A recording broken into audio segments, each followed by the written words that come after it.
ಒಂದು ಅವಕಾಶ ಕೊಟ್ಟಿದ್ರೆ ಚಂದ್ರಪ್ರಭಾ ಅವ್ರಿಗೆ ಬಿಗ್ ಬಾಸ್, ಸೊ ಮನೆಯಿಂದ ಆಚೆ ಬರ್ಬೇಕಾದ್ರೆ ನಿಮ್ಮ ರೈಟ್ ಹ್ಯಾಂಡಲ್ಲಿ ಇನ್ನೊಂದು ಹ್ಯಾಂಡನ್ನು ಎಳ್ಕೊಂಬರ್ಬೇಕು ಅಂದಿದ್ರೆ ಯಾರನ್ನ ಕರ್ಕೊಂಬರ್ತಿದ್ರು ಮನೆಯಿಂದ ಹೊರಗಡೆ? ಸತ್ಯವಾಗ್ಲೂ ನಾನು ಆ ಥರದ ಕೆಲಸ ಮಾಡೋದಿಲ್ಲ ಸರ್. ಆಯ್ತು, ಕರ್ಕೊಂಬರ್ಲೇಬೇಕು ಅಂತೇಳಿ ಟಾಸ್ಕ್ ಇದ್ದಿದ್ರೆ ನಾನು 100% ನಾನು ಕರ್ಕೊಬತ್ತಿರ್ನಿಲ್ಲ. ಯಾಕಂದರೆ ಅವ್ರು ಹೇಳಿದ ತಕ್ಷಣ ನನ್ನ ಮನಸ್ಸು ಒಪ್ಪಬೇಕಲ್ಲ. ನನ್ನ ಮನ್ಸಿಗೆ ಒಪ್ತಿರೋದನ್ನ ನಾನು ಯಾವ್ದ್ಯಾರನ್ನ ಇಲ್ಲಿ ತನಕ ಮಾಡೋದಿಲ್ಲ. ಯಾಕೆಂದರೆ ನನಗಿಷ್ಟ ಇಲ್ಲ ಅಂತ ನಾನು ಹೋಗ್ತಾ ಇದ್ದೀನಿ. ಅವರೆಲ್ಲ ಇಷ್ಟ ಅಂತ ಅಲ್ಲಿ ಆಡ್ತಾ ಇರೋರು. ಎಷ್ಟೋ ಕನಸುಗಳ್ನ ಕಟ್ಕೊಂಡು ಬಂದಿರ್ತಾರೆ. ಅವ್ರನ್ನ ಆಸೆನ ಯಾಕೆ ನುಚ್ಚು ಮಾಡಬೇಕು? ಅವ್ರು ಆಡಲಿ ಚೆನ್ನಾಗಿ. ಅವ್ರು ಯಾವಾಗ ಆಚೆ ಬರಬೇಕು ಅನ್ಸಿದೆ ಆವಾಗ ಆಚೆ ಬರಲಿ. ನನಗಿಷ್ಟ ಇಲ್ಲ, ನಾನು ಸ್ವಇಚ್ಛೆಯಿಂದ ನಾನು ಆಚೆ ಬಂದೆ ಅಷ್ಟೇ. ರಕ್ಷಿತ್ ಅವ್ರು ಹೇಳ್ತಾ ಇದ್ರು, ಮೊನ್ನೆ ಕೂತ್ಬಿಟ್ಟು ಹೇಳ್ತಾ ಇದ್ರು, ಸೊ ನಾನು ಯಾರ ಜೊತೆಗೆ ತುಂಬ ಕ್ಲೋಸ್ ಆಗಕ್ಕೆ ಶುರು ಆಗ್ತೀನೋ ಅವ್ರು ನೆಕ್ಸ್ಟ್ ವಾರ ಹೊರಗೆ ಹೋಗ್ಬಿಡ್ತಾರೆ ಅನ್ನುವಂಥದ್ದು. ಮಲ್ಲಮ್ಮ ಆಯ್ತು, ಈಗ ಚಂದ್ರಪ್ರಭಾ ಆಯಿತು, ನೆಕ್ಸ್ಟ್ ಯಾರು ಏನು ಅಂತ. ಅದಕ್ಕೆ ಗಿಲ್ಲಿ ಹೇಳ್ತಾ ಇದ್ದ, ಅಶ್ವಿನಿ ಅವ್ರ ಜೊತೆ ಕ್ಲೋಸ್ ಆಗು. ನೋಡಿ, ಅದೆಲ್ಲ ಸುಮ್ಮನೆ ತಮಾಷೆಗೆ ಅಷ್ಟೇ. ಯಾಕೆಂದ್ರೆ ಹಂಗಾರೆ ಯಾರ ಜೊತೆ ಇರ್ತೀನಿ ಅವ್ರು ರಾಜು ಬರ್ತಾರೆ, ಹಂಗಾರೆ ಯಾರ ಜೊತೆ ಇದ್ದರೆ ಅಲ್ಲಿ ವಿನ್ ಆಗ್ತೀವಿ ಅಂತ ಅರ್ಥ ಅಲ್ವೇ? ಅದೆಲ್ಲ ಸುಮ್ಮನೆ ಅಷ್ಟೇ. ಯಾಕೆಂದರೆ ಆ ಥರದ್ದೇನು ನನಗೆ ನಂಬಿಕೆ ಇಲ್ಲ ಅಷ್ಟೇ. ಅದೊಂದು ತುಂಬ ನಮಗೆ ಯಾರು ನಮ್ಮ ಮನಸ್ಸಿಗೆ ಕನೆಕ್ಟ್ ಆಗ್ತಾರೆ ಅವ್ರ ಜೊತೆ ನಾವು ಜಾಸ್ತಿ ದಿನ ಇರೋಕ್ಕೆ ಇಷ್ಟಪಡ್ತೀವಿ ಅಷ್ಟೇ. ಆ ಥರ ತುಂಬ ರಕ್ಷಿತ ಆಗ್ಬೋದು, ಗಿಲ್ಲಿ ಆಗ್ಬೋದು, ಕಾವ್ಯ ಆಗ್ಬೋದು, ತುಂಬ ಅಂದರೆ ತುಂಬ ಹತ್ರ ಆಗ್ತಾರೆ ಅವ್ರು 3 ಜನನೂ. ಮೊದಲು ಅಥವಾ ಎರಡನೇ ವಾರದಲ್ಲಿ ಒಂದಿಷ್ಟು ತುಂಬ ಸೌಂಡ್ ಮಾಡಿಬಿಟ್ರಿ. ಯಾಕಂದರೆ ನಿಮ್ಮ ಜೊತೆ ಒಂದು ಕ್ಯಾಂಡಿಡೇಟ್ ಇತ್ತು, ಅದು ಯಾರು ಅಂತ ಹೇಳಿದ್ರೆ ಸತೀಶ್ ಅವರು. ಸೊ ಮೇಕಪ್ ವಿಚಾರದಲ್ಲಿ ಆಗಿರ್ಬೋದು ಅಥವಾ ನಿಮ್ಮ ಒಂಟಿ ಜಂಟಿ ವಿಚಾರದಲ್ಲಿ ಆಗಿರ್ಬೋದು ಸಿಕ್ಕಾಪಟ್ಟೆ ಸೌಂಡ್ ಆಯಿತು, ನಿಮ್ಗೆ ಅವ್ರಿಗೂ ಜಗಳ ಆಯಿತು. ಅದಾದಮೇಲೆ ಇಲ್ಲ ನಾವು ಪ್ರೀ ಪ್ಲ್ಯಾನ್ ಮಾಡ್ಕೊಂಡಿದ್ದು ಅದು ಗೇಮು ಅನ್ನೋಂಥದ್ದಾಯಿತು. ಸೊ ನಿಜಕ್ಕೂ ಅವರು ಸತೀಶ್ ಅವರು ಮುಖವಾಡ ಅಟ್ಕೊಂಡು ಆಟ ಆಡ್ತಿದ್ರು ಅಥವಾ ಇರೋದೇ ಹಾಗೆ ನಾವೇ? ನನಗೆ ಸತೀಶ್ ಅಣ್ಣವ್ರ ಬಗ್ಗೆ ಮಾತಾಡೋಕ್ಕೆ ನನಗೆ ಇಷ್ಟನೇ ಇಲ್ಲ ಸರ್. ಯಾಕೆ ಅಂದರೆ ಬೇಡ ಅಂತ ಮಾತಾಡೋದು ಬೇಡ ಅಂತ. ಯಾಕೆಂದರೆ ಅವರೇ ಅಂತಲ್ಲ, ನಾವು ಟೋಟಲ್ 18 ಜನ ಅಲ್ಲಿಗೆ ಬಿಗ್ ಬಾಸ್ ಮನೆಗೆ ಹೋಗಿದ್ದೀವಿ ಅಂತ ಅಂದರೆ ನಿಜವಾಗ್ಲೂ ನಾವು ಎಲ್ಲನೂ ಮರೆತು ನಾವು ಆಟ ಆಡೋದ್ರ ಕಡೆ ಮಾತ್ರ ಗಮನ ಇರಬೇಕು, ಬೇರೆದ್ರ ಕಡೆ ಗಮನ ಇರಬಾರ್ದು. ಈಗ ಉದಾಹರಣೆಗೆ ಬಟ್ಟೆ ಹಾಕ್ಬೋದು, ಮೇಕಪ್ ಹಾಕ್ಬೋದು, ಇನ್ನೊಂದು ಸಿಂಗಾರ ಬಂಗಾರ, ಯಾವುದೋ ಒಂದು ಪರ್ಫ್ಯೂಮ್ ಹೊಟ್ಕೊಳ್ಳೋದು, ಇನ್ನು ಬಿಟ್ಟು ಆಟ ಆಡಬೇಕು ಅಂತ ಅನಿಸ್ತದೆ. ಅಂದರೆ ಅದು ಬೇಡ ಅಂತ ನಾನು ಹೇಳ್ತಿಲ್ಲ, ಬೇಕು. ಆದರೆ ಅದಕ್ಕಿಂತ ಹೆಚ್ಚಾಗಿ ಏನು ಬೇಕು ಅಂದರೆ ಚೆನ್ನಾಗಿ ಆಡಬೇಕು ಅನ್ನೋದ್ರ ಕಡೆ ಗಮನ ಇರಬೇಕು.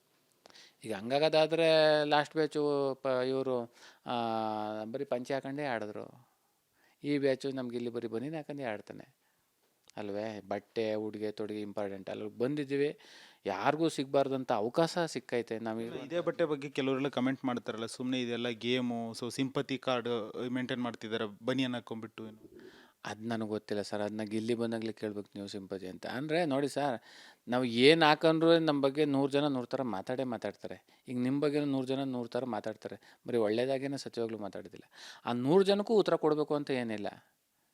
ಅವರು ಮಾಮೂಲಿ ಅವ್ರ ಕೆಲಸ ಅವ್ರಿಗೆ, ನಮ್ಮ ಕೆಲಸ ನಮಗೆ ಅಷ್ಟೇ. ಯಾವುದಕ್ಕೂ ಕಿವಿ ಕೊಡಬಾರ್ದು. ನಮ್ಮ ಕೆಲಸ ಏನೈತೆ ಅದು ಮಾಡ್ಕೊಂಡು ಹೋಗ್ತಾ ಇರ್ಬೇಕು ಅಷ್ಟೇ. ಇದ್ರ ಜೊತೆಗೆ ಈಗ ನಿಮ್ಮ ವಾಟ್ ನೆಕ್ಸ್ಟ್, ಚಂದ್ರಪ್ರಭಾ ಅವರ ಮುಂದಿನ ನಡೆ ಏನು? ನನಗೆ ಸಿನಿಮಾ ಬಿಟ್ಟರೆ ಬೇರೆ ಏನೂ ಗೊತ್ತಿಲ್ಲ ಸರ್. ಯಾಕೆಂದರೆ ನಾವು ಇಲ್ಲಿ ತನಕ ಏನೇ ಮಾಡ್ಕೊಂಡು ಬಂದಿದ್ರು ಫೈನಲಿ ಒಂದು ಸಿನಿಮಾ ಮಾಡಬೇಕು, ಒಂದು ಒಳ್ಳೆ ಪಾತ್ರ ಮಾಡಬೇಕು ಅಂತ ಅಷ್ಟೇ.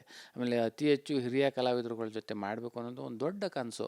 ಸುದೀಪ್ ಸರ್ ಆಗ್ಬೋದು, ದರ್ಶನ್ ಸರ್ ಆಗ್ಬೋದು, ಶಿವಣ್ಣ ಸರ್ ಆಗ್ಬೋದು, ಧ್ವನಿ ವಿಜಯ್ ಸರ್ ಆಗ್ಬೋದು, ಎಲ್ಲರ ಜೊತೆ ಮಾಡಬೇಕು ಅಂತ ದೊಡ್ಡ ಇನ್ನೂ ಹಿರಿಯ ಕಲಾವಿದ್ರ ಜೊತೆ ಮಾಡಬೇಕು ಒಂದು ಆಸೆ. ಏನು ದೊಡ್ಡ ಪಾತ್ರನೋ ಸಣ್ಣ ಪಾತ್ರನೋ ಯಾವುದೋ ಒಂದು ಪಾತ್ರ ಸಿಕ್ಕರೂ ಸಾಕು, ನಮ್ಮ ಜೀವನದಲ್ಲೂ ಏನೋ ಒಂದು ಸಾರ್ಥಕತೆ ಆಗ್ತದೆ. ಅದಷ್ಟೇ ನನ್ನ ಗುರಿ ಸರ್, ಬೇರೆ ಏನೂ ಇಲ್ಲ.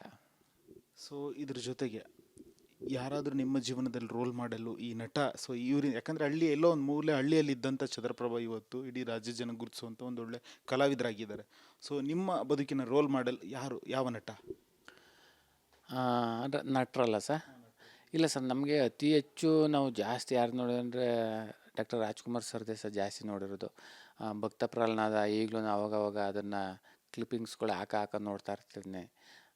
ಏನು ಗೊತ್ತಿಲ್ಲ ಸರ್, ಅವರು ದೊಡ್ಡದು. ಯಾಕಂದರೆ ಇಡೀ ನಮ್ಮ ಭಾರತಕ್ಕೇ ಅದ್ಭುತ ಕಲಾವಿದರು ಅವರು. ಅವರಿಂದ ಕಲಿಯುವಂಥದ್ದು ಸಾಕಷ್ಟಿದೆ. ಅವರಿಂದ ಎಷ್ಟು ಬರೀ ಸಣ್ಣ ತಿಳ್ಕೊಬಿಟ್ರು ಸಾಕು ಸರ್. ನಾವು ನಮ್ಮ ಜೀವನದಲ್ಲಿ ಹೇಗಿರಬೇಕು, ಒಂದು ಅಭಿನಯ ಅನ್ನೋದು ಹೇಗೆ ನಾವು ಕಲಿಬೇಕು ಅನ್ನೋದು ಅಂಥವ್ರು ನೋಡಿದ್ರೆ ಗೊತ್ತಾಗ್ಬಿಡ್ತದೆ ಸರ್. ಅವರು ಓದೋ ದಾರಿನಲ್ಲೇ ಏನೋ ಅವ್ರನ್ನ ನೋಡಿ ತುಂಬ ಖುಷಿ. ಬಿಗ್ ಬಾಸ್ ಮನೇಲಿ ಯಾರಿಗಾದ್ರೂ ಸಾರಿ ಕೇಳಬೇಕು ಅನ್ನೋದಾದರೆ ಯಾರಿಗೆ ಕೇಳ್ತೀರಾ? ಥ್ಯಾಂಕ್ಸ್ ಹೇಳಬೇಕು ಅನ್ನೋದಾದ್ರೆ ಯಾರಿಗೆ ಕೇಳ್ತೀರಾ?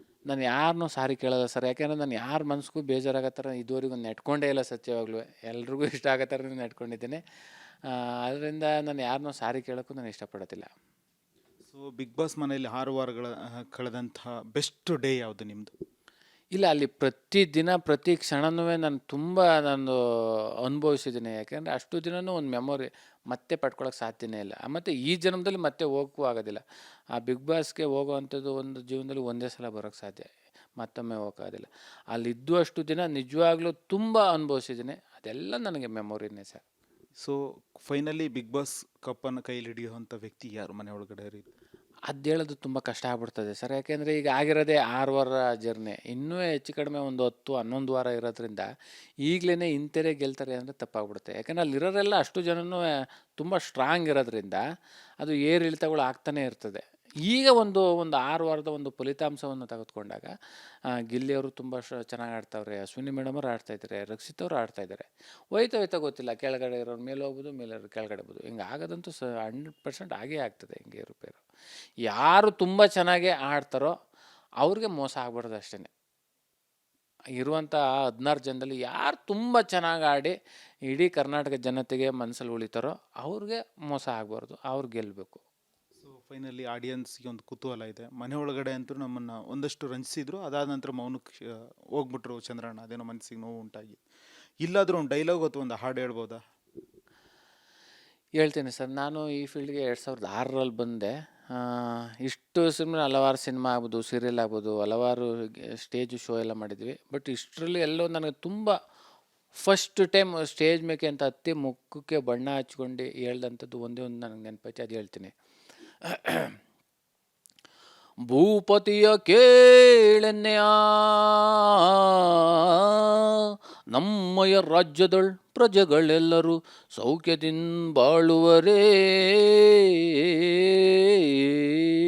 ಒಡೆಯ ಕೇಳ್ಪೇಳುವೆ ನುಡಿಯ ಪರಿಯ ಪೇಳುವೆ, ಆ ನುಡಿಯ ಪರಿಯ ಪೇಳುವೆ, ಸುತ್ತಮುತ್ತ ರಾಜರೆಲ್ಲ ಕಪ್ಪ ಕಾಣಿಕೆ ತಂದು ಒಡೆಯ ಕೇಳ್ಪೇಳುವೆ, ನುಡಿಯ ಪರಿಯ ಪೇಳುವೆ. ಇದು ಫಸ್ಟ್ ಟೈಮು ನನಗೆ ನಾನು ಆಡ್ದಂಥ ಒಂದು ಕಂದ ಪದ್ಯ, ಪೌರಾಣಿಕ ನಾಟಕದ್ದು. ಸೊ ಫೈನಲಿ ಈಗ ಆಡಿಯನ್ಸಿಗೆ ಏನು ಹೇಳ್ತಾರೆ? ನಿಮ್ಮನ್ನು ತುಂಬ ಮಿಸ್ ಮಾಡ್ಕೊಂಡಿದ್ದಾರೆ. ನಿಜವಾಗ್ಲೂ ತುಂಬ ಖುಷಿ ಆಗ್ತದೆ ಸರ್. ಯಾಕೆಂದರೆ ಇಲ್ಲಿ ಗಂಟ ಮಜಾ ಬರ್ತಾ ಆಗ್ಬೋದು, ಗಿಚ್ಚಿಗಿಲಿ ಆಗ್ಬೋದು, ಬಿಗ್ ಬಾಸ್ ಆಗ್ಬೋದು, ಇಲ್ಲಿ ಗಂಟ ಗೊತ್ತೋ ಗೊತ್ತಿಲ್ದೋ ಏನೋ ತಪ್ಪಾದಾಗ ನನ್ನ ಕ್ಷಮಿಸಿ ಒಂದು ಪ್ರೀತಿ, ಆಶೀರ್ವಾದ, ಚಪ್ಪಾಳೆ ಕೊಟ್ಟಂತಹ ನನ್ನ ಕರ್ನಾಟಕ ಜನತೆಗೆ ತುಂಬ ಹೃದಯದ ಧನ್ಯವಾದಗಳನ್ನ ಹೇಳ್ತೀನಿ. ಎಷ್ಟು ಕ್ಲಾರಿಟಿ, ಯಾಕಂದರೆ ಬಿಗ್ ಬಾಸ್ ಮನೇಲಿ ನೀವು ಕ್ಲಾರಿಟಿ ಕೊಟ್ಟು ಅನುಭವ ಆಗಿದೆ. ಸೊ ಒಂದಷ್ಟು ಇತ್ತೀಚಿನ ದಿನಗಳಲ್ಲಿ ಅವಕಾಶಗಳು ಸಿಗ್ತಾ ಇಲ್ಲ ಚಂದ್ರಪ್ರಭಾ ಅವ್ರಿಗೆ, ಹಾಗಾಗಿ ಗಾರೆ ಕೆಲಸಕ್ಕೆ ಹೋಗ್ತಾ ಇದ್ದಾರೆ ಅನ್ನುವಂಥದ್ದು ಒಂದು. ಮಾತಾಡೋದೇ ಬಿಡಿ ಸರ್, ಕೆಲವೊಂದು ವಿಚಾರದ ಬಗ್ಗೆ ಮಾತಾಡೋದೇ ಬೇಡ ಅಂತ ಅನ್ನಿಸ್ತೈತೆ ನನಗೆ. ಸರ್ ಅಂತ ನಿರ್ಧಾರ ಇಲ್ಲ, ಬೇಡ ಅಂತ ಸರ್, ಕೆಲವ್ರ ಬಗ್ಗೆ ಬೇಡವೇ ಬೇಡ ಮಾತಾಡೋದು ಅಂತ. ಓಕೆ, ಫೈನಲಿ ಈಗ ಮತ್ತೇನಾದರೂ ಬಿಗ್ ಬಾಸ್ ಮನೆಗೆ ಕರೆದ್ರೆ ಹೋಗ್ತೀರಾ ವಾಪಸ್? ಇಲ್ಲ ಸರ್, ಸಾಕು ಸರ್. ಇಷ್ಟು ದಿನ ಇದ್ದೆ, ತುಂಬ ಖುಷಿ ಐತೆ. ಇನ್ನು ಮಾಡುವಂಥ ಕೆಲಸಗಳು ತುಂಬ ಇದೆ, ಅದ್ರ ಕಡೆ ಗಮನ ಕೊಡೋಣ. ನಿಮ್ಮ ಫೇವ್ರೆಟ್ ಮಲ್ಲಮ್ಮನ ಬಗ್ಗೆನೇ ಏನು ಹೇಳಲೇ ಇಲ್ಲ ನೀವು? ಇಲ್ಲ, ಅವರು ನಾವು ಯಾವತ್ತೂ ಸ್ಪರ್ಧಿ ಅಂತ ಅಂದ್ಕೊಳ್ಳಲ್ಲ ಸರ್. ಯಾಕೆಂದರೆ ಆ ವಯಸ್ಸಿನಲ್ಲಿ ಬಂದಿದ್ದಾರೆ ಬಿಗ್ ಬಾಸ್ ಮನೆಗೆ ಅಂದರೆ ಅದೇ ಒಂದು ದೊಡ್ಡ ಸಾಧನೆ ಸರ್. ನಿಜವಾಗ್ಲೂ ಆ ವಯಸ್ಸಿನಲ್ಲಿ ಯಾರು, ಈಗ ನಾವು ಆ ವಯಸ್ಸಿನಲ್ಲಿ ಒಂದು ಗೇಮ್ನು ಆಡೋಕ್ಕಾಯ್ತದೋ ಇಲ್ವೋ ಗೊತ್ತಿಲ್ಲ. ಅವರು ನೀರೊಳಗೆ ಬಿದ್ದು ಅದೊಂದು ಕೀ ತಗೊಬರೋದಾಗ್ಬೋದು, ಆಮೇಲೆ ಹಲವಾರು ಗೇಮಲ್ಲಿ ತುಂಬ ಸ್ಟ್ರಾಂಗ್ ಇದ್ದರು. ಆ ವಯಸ್ಸಿನಲ್ಲೇ ಆಡಿದ್ದಾರೆ, ಆ ವಯಸ್ಸಿನಲ್ಲಿ ಬಂದಿದ್ದಾರೆ ಅಂದರೆ ಅದೇ ಒಂದು ದೊಡ್ಡ ಸಾಧನೆ. ಆ ಮನೆ ಒಳಗೆ ನಿಜವಾಗ್ಲೂ ಎಲ್ರಿಗೂ ಒಂದು ತಾಯಿಯ ಒಂದು ಸ್ವರೂಪವಾಗಿದ್ದರು. ನಿಜವಾಗ್ಲೂ ತುಂಬ ಖುಷಿ ಆಗ್ತದೆ. ಅವ್ರಿಗೆ ದೇವರು ಇನ್ನೂ ಒಳ್ಳೆಯ ಆರೋಗ್ಯ ಆಯಿಸ್ಕೊಡ್ಲಿ, ಅವ್ರಿಗೆ ಒಳ್ಳೇದು ಮಾಡಲಿ ಅಂತ ಕೇಳ್ಕೊತೀನಿ. ಓಕೆ ಸರ್, ಫೈನಲಿ ಒಳ್ಳೆಯದಾಗಲಿ, ನಿಮಗೆ ಮತ್ತಷ್ಟು ಅವಕಾಶಗಳು ಬರಲಿ. ಸೊ ಇಡೀ ಕರ್ನಾಟಕ ಜನರನ್ನು ಮತ್ತಷ್ಟು ರಂಜಿಸಿ ಅಂತ ನಾವು ಕೂಡ ಆಶೆ ಬಯಸ್ತೀವಿ. ಸೊ ವೀಕ್ಷಕರೇ, ಇದಾಗಿತ್ತು ಚಂದ್ರಪ್ರಭರ ಮಾತು. ಸೊ ಸಾಕಷ್ಟು ನೊಂದಿದ್ದಾರೆ. ಸೊ ಒಂದೊಳ್ಳೆ ಅವಕಾಶ ಸಿಕ್ಕಿತ್ತು, ನನಗೆ ಎಷ್ಟು ಸಾಧ್ಯನೋ ಅಷ್ಟು ಆಡಿದ್ದೀನಿ, ಜನರ ಮನಸ್ಸನ್ನು ಗೆದ್ದಿದ್ದೀನಿ ಅಂತೇಳಿ ಭಾವಿಸ್ತೀನಿ ಅಂತ ಹೇಳಿದ್ದಾರೆ. ಇದ್ರ ಜೊತೆಗೆ ಮುಂದೆ ಕೂಡ ಸಿನಿಮಾದಲ್ಲಿ ಒಳ್ಳೆ ಅವಕಾಶಗಳು ಸಿಗ್ತಾ ಇದೆ.